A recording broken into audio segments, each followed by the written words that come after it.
Alright folks, and welcome back to another video. Once again, bringing you some content on Gears of War. Now, a few days ago, there was footage uploaded online of Gamescom 2016, which was showcasing a very late build of Gears of War being played on the PC.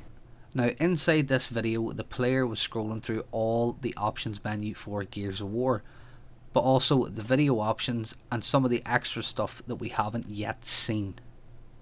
So what I'm going to do essentially today is I'm going to break down this entire video that was uploaded online.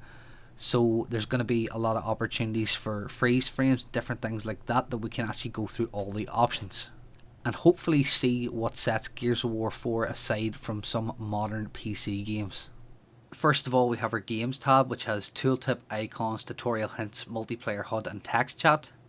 Very basic for any game. So next up we have our basic video options. We have display mode, resolution, scaling, frame rate limit, V-Sync, brightness. And it's actually quite nice that they've added an FOV slider in Gears. That's good to have in a third person game. Show statistics. One thing in particular which I really like, which the Coalition's added in a lot of the graphics options, is the 3 subdivided impact categories.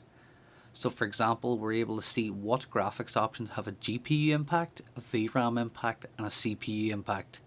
This means that the users are hopefully going to have full control over the performance in Gears of War 4, and hopefully all players will have an optimum playing experience. So next up in the texture settings, we can see that all the textures have a moderate GPU impact, a major VRAM impact and a minor CPU impact, apart from texture filtering, which has a minor GPU impact. And then on to visual settings, we can see that most of the graphics options have very little taxation and impact on the system, apart from ambient occlusion, which is quite high.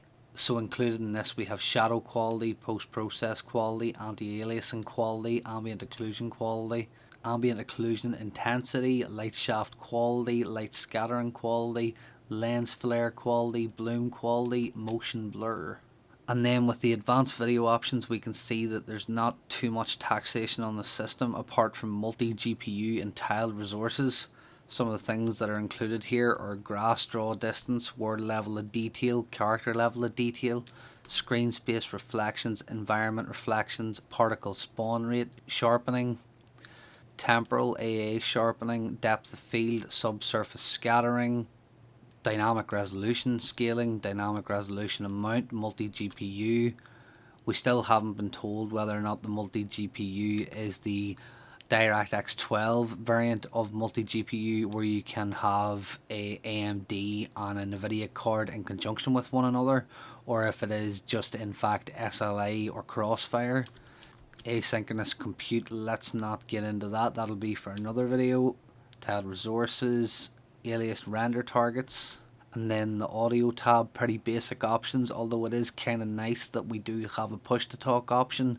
If you're someone like me that breathes like Darth Vader, then push to talk's definitely invented for cunts like you. Onto the controller options, some pretty nice options in here with the inner and outer dead zone. If your aiming isn't exactly on point and you're all over the place, that's good to see in there. Then the mouse settings, pretty simple options, inversions, sensitivities, mouse rotary run exit time. This would be interesting. This might be something like a kind of offset. Mouse turn while running, auto center while running. Then we have all of our controls and key bindings. Wouldn't be PC gaming without them after all. Then in the regions tab we can choose what dedicated server we connect to, and we get to see our ping, I think, in real time here. And then we have the option to turn off mature content. Well, if you're playing Gears of War, you shouldn't have to turn off mature content. I'll just say that. Accessibility, colorblind modes included in Gears of War 4, that's actually kind of nice. A lot of people though exploit that in Battlefield because it makes it easier to hit your opponent. Hopefully that's not the case with Gears. And that looks to be the end of the options menu and the graphics options menu for Gears of War 4 on the PC. Personally, I'm very happy with that list. I don't think they need to add anything else before release. I think that's a pretty good spectrum and should allow the user quite a bit of control to hopefully get the best frame rate possible when playing Gears 4. Looking at Ultimate Edition's graphics options by comparison is an absolute joke. This definitely looks like a better optimized title, hopefully at launch.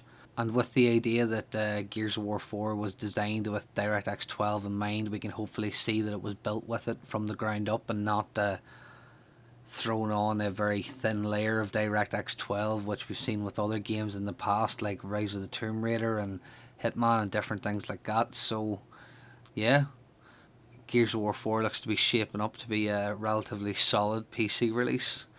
Be sure to keep coming back to my channel, as I'll be having a lot more Gears 4 content coming up to release and after release. Remember, you can follow me anytime on Twitter and Facebook at For the Banter NI. But until next time, my friends, goodbye.